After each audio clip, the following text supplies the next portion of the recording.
стоит в синем углу. Ему 27 лет, рост 171 сантиметр. В его активе один бой, одно поражение. Его стиль кудо. Дамы и господа, команда АйПы, Восточно-Казахстанская область, фото, Жан-Пол Ау Курмашев. Его соперник в красном углу. Бойцу 24 года, рост 175 сантиметров. Профессиональный рекорд 3 победы, ни одного поражения при одной ничьей. Его стиль ЖПЖ.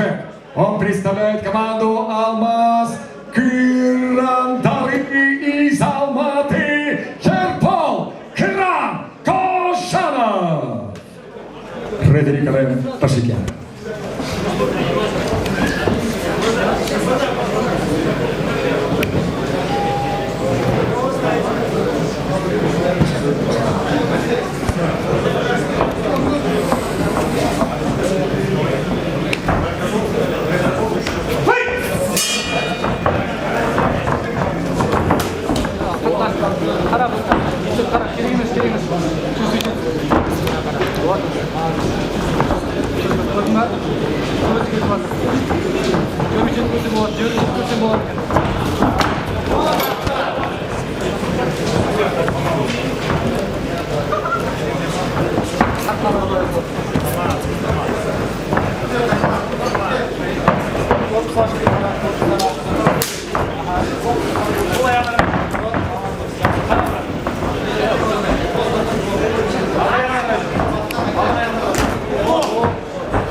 Ayaktan.